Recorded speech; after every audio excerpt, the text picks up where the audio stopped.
Assalamualaikum warahmatullahi wabarakatuh. Selamat datang praktikan praktikum APS 2025-2026. Pada praktikum ketiga kali ini, kita akan membahas terkait models dan settings di Django. Untuk studi kasus yang digunakan adalah CV Bumi Aji yang merupakan perusahaan di industri agricultural, di mana CV Bumi Aji ini menghasilkan beberapa komoditas seperti jambu kristal, bunga telang, dan lain sebagainya. Di mana untuk komoditas-komoditas ini akan diklasifikasikan ke beberapa grade seperti grade A, B, C, processing, dan disposal. Untuk melakukan optimasi dalam perkembangan maupun ekspansi CV Bumi Aji, diperlukan suatu sistem informasi yang bisa menghasilkan output berupa data panen, kemudian data stok komoditas, hingga laporan rekapitulasi penjualan untuk CV Bumi Aji. Nah, dalam penggunaan Django Framework di sini akan ada yang namanya models.py, di mana Django model adalah suatu object-oriented Python class yang merepresentasikan karakteristik dari sebuah entitas, di mana sebuah entitas bisa berupa manusia, perusahaan, produk, atau konsep lainnya, di mana suatu model ini mengandung beberapa fields maupun behaviors yang penting mengenai data yang disimpan.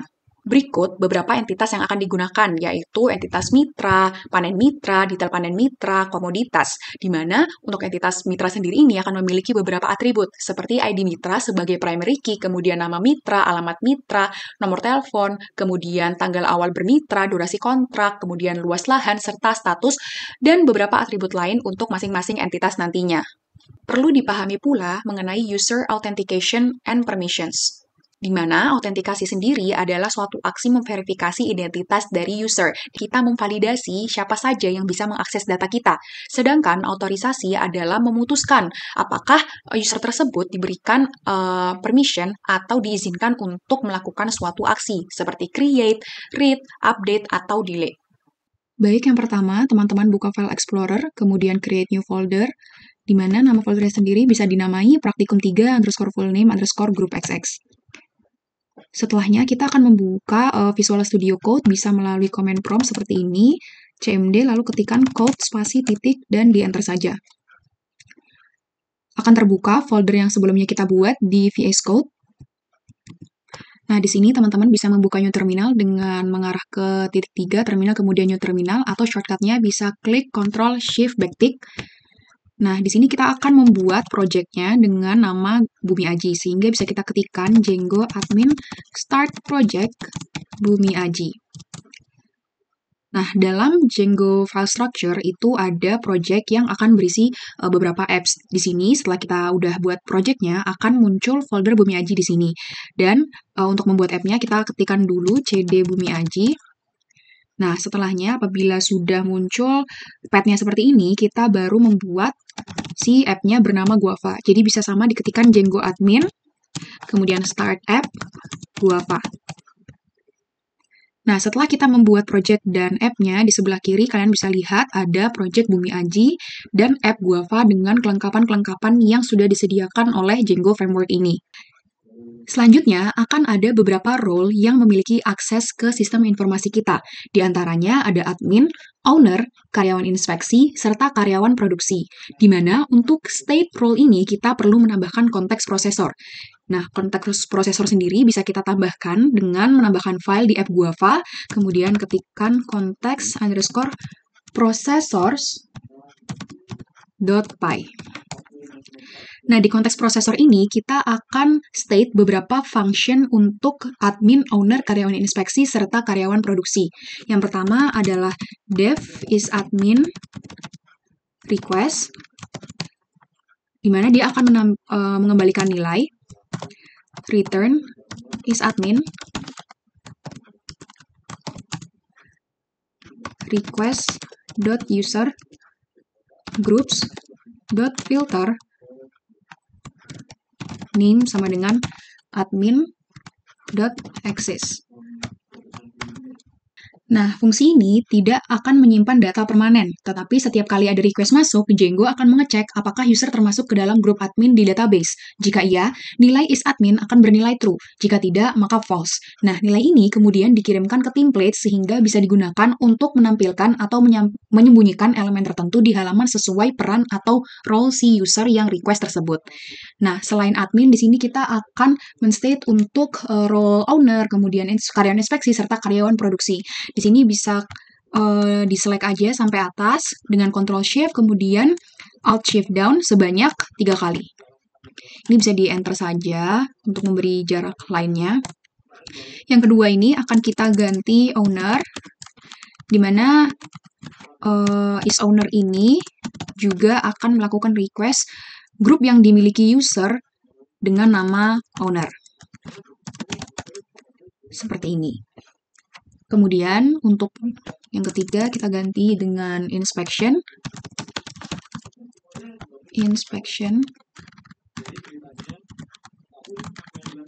Ini bisa kita ganti saja untuk dictionary, keys dictionary-nya serta name inspection. Kemudian yang terakhir adalah production. Nah, untuk karyawan produksi bisa kita ganti keys di dictionary-nya serta filter berdasarkan namanya menjadi production. Nah, sudah selesai seperti ini untuk isi dari konteks prosesor kita. Selanjutnya, kita akan melakukan pembatasan akses terhadap role yang sudah kita sebutkan di konteks prosesor ini melalui decorators. Jadi, teman-teman bisa menambahkan file decorators.py di app Guava ini. Nah, di file ini bisa kita ketikkan from django.shortcuts import render redirect. Kemudian from django.core.exceptions import permission denied. Nah, setelahnya kita akan men-state function def role required allowed rows, yang mana allowed rows di sini akan berupa list.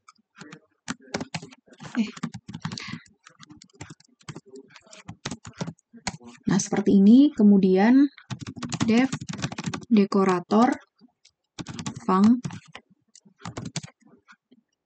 lalu def wrap request args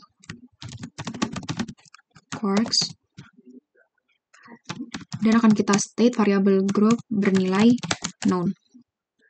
Selanjutnya, kita akan melakukan pengecekan dengan if request.user.groups.access.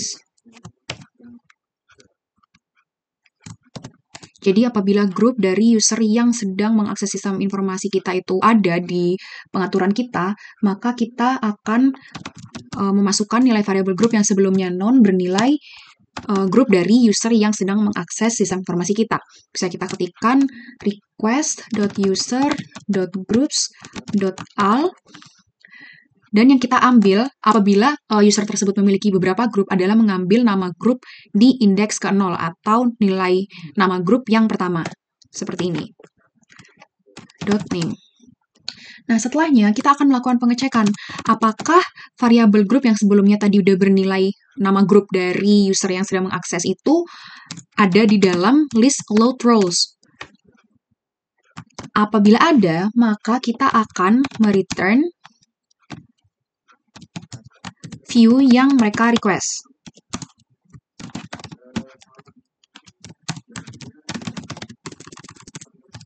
Quarks. Tapi sebaliknya, apabila di sini tambahkan bintang-bintang. Tetapi apabila grup yang sedang mengakses sistem informasi kita itu bukan bagian dari allowed rows, maka yang akan kita kembalikan adalah halaman 404.html. Jadi bisa kita ketikkan request 404.html seperti ini.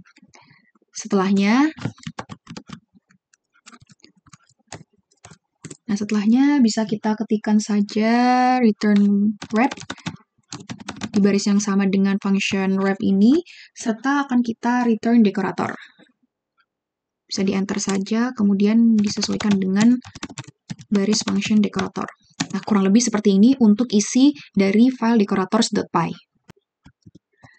Nah, selanjutnya kita akan menuju ke file konfigurasi utama dari project Django kita, di mana untuk melakukan pengaturan global, kita bisa pergi ke file settings.py di folder Bumi Aji yang telah kita buat sebelumnya. Di sini akan ada beberapa hal yang kita atur. Pertama, di sini kita import OS. Kemudian, di installed apps-nya ini, karena tadi kita udah buat apps Guava, bisa kita tambahkan Guava juga di sini.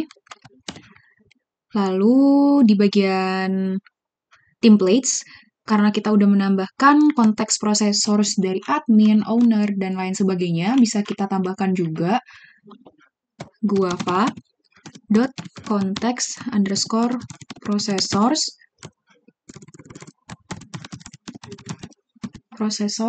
dot is admin.